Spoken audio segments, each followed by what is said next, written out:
So, kung last time, nakita ninyo na pinasemento ko yung pathway natin connecting from Tiki to Tiny House para maiwasang maging maputik yung dadaanan. So, ayan, nilatag na nga yung ating White River Rocks sa tulong ni Leo and ni Keanu. Sobrang ganda ng vibe pag gamitan talaga ng River Rocks yung mga landscape, mga Vev. So, ayan ang final look niya at pina-finalize lang namin. So, natapos na namin latagan ng White River Rocks yung kabilang tiny house. So, ako naman ay pinuputulan ko yung ating mga kugon sa ating Tiki Cottage.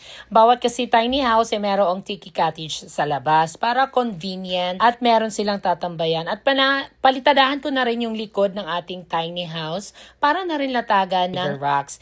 And piniprepare na rin ni Keanu para latagan din yung another tiny house sa kabila ng mga river rocks. Ayan, binubuhos na ni Leo.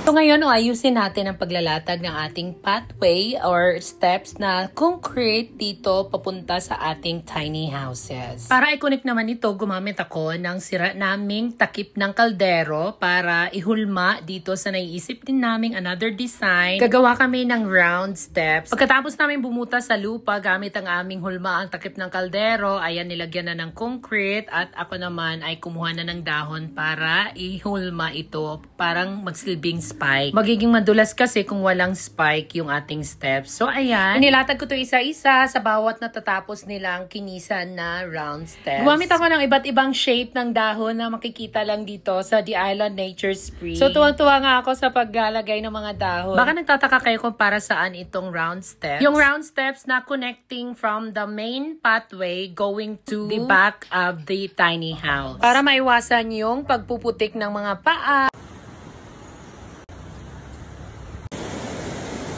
So, eto na nga at natuyo na nga yung ating round steps at agad-agad naman itong pinapinturahan ko kay Keanu. Ivory yung napili naming kulay para mas mag-match ito sa greenery na view ng The Island. Yan nga pala yung view from the back of the tiny house. So habang nagpipintura ng mga round steps, pinati naman ko ng kay Dudong itong ating mga kalbo-kalbong paligid para maiwasan ang pagpuputi ng inyong mga paa, lalo na at maglalakad-lakad kayo palikod. At tama-tama lang, hindi maintindihan ng panahon. Minsan uulan, minsan na araw naman. Kaya this is really perfect to tanim-tanim ng mga carabao grass. At ito naman ako ay nagpabutas na naman tayo ng mga round steps dito sa tiny house to kasi tapos na tayong paggawa ng round steps yung tiny house 1. Ito ay connected naman ito sa may pantalan sa likod. At yan si Keanu ay naghahalo ng pintura. At habang si Gob at Adrian naman ay tinatambak yung mga pinagkuha ng lupa. At dito nila nilalagay sa likod ng tiny house. At kapag katapos namin magtanim ng mga carabao grass at tapos na nga si Keanu magpintura nitong ating flooring ng Tiki Cottage. At isinunod naman niya yung loob ng tiny house. Tuloy-tuloy pa rin tayo nagtatrabaho dito sa ating tiny house project at today nga ay dumating na yung aking in-order online na electric fan. Ang hirap kasing humanap ng ganitong klaseng electric fan, palaging sold out to sa mga mall, kaya online na lang ako bumili kasi I love it. It's very aesthetic, industrial at ayan nga si Keanu nag-split pa dyan sa pagkabit. Parang sa mga nagtatanong kung meron kaming air-conditioned room, lahat po ng rooms and cabins ay electric fan. Hindi pa po kami glamping, camping site pa lang po ang aming place. Huwag po kayong mag-alala kasi kung may budget na, gagawin na natin itong glamping. Yung tipong 5-star level in God's will, manifesting. So ito nga, nagdatingan na rin yung ating mga in-order na Yoratex foam dito sa ating tiny house at agad-agad naman namin itong inilagay para preparing na nga, at nang matapos na nga sana ito. May mga inaantay pa kasi kaming window screen para dito sa ating tiny house. At para may offer na nga natin ito sa ating mga lovely guests. So ito nga, tatapos na kami and I would like to show you the back of the tiny house. I so love it.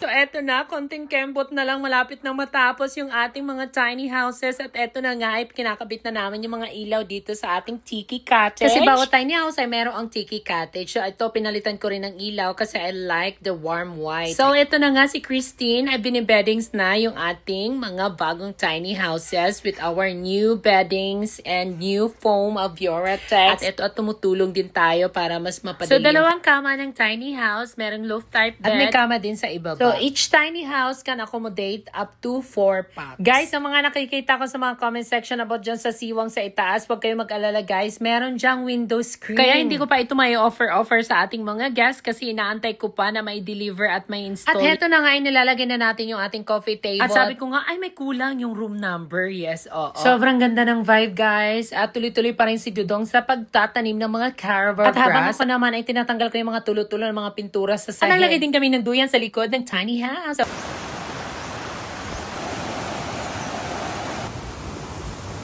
So today na nga, dumating na yung mga in-order nating online na mga handle para sa ating mga tiny house. At agad-agad ko na rin itong pinakabit kay Keanu dito sa ating tiny house fan. At isinunod na rin namin kabitan yung tiny house to. Kabilaan kong pinakabitan yung ating mga door para hindi ma-damage kaagad-agad yung mga door. Yung inilagay kasi naming door na nasyonggal kaagad.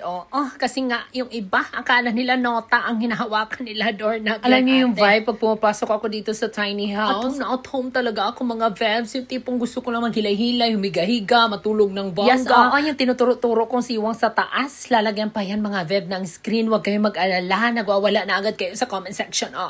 So, ayan. Tapos na natin ilagay yung mga door handle, kabilaan. At ngayon naman nag-unbox tayo ng emergency light kasi madalas ditong nagba-brown out itong si sa Melco. Pero nire-reconnect naman nila kaagad. Good job sa Melco. Isang contact lang. Andyan agad sila para i-reconnect. Tuwa ako dyan naman naglalagay kami ng emergency lights kasi nung bata ako, hindi ako lumaki na may emergency lights. Naluloko kayo bakit ang bilis-bilis ko magsalita. Kasi ito nga naman si Rels hindi nahabaan. Okay, see you again. Mwah!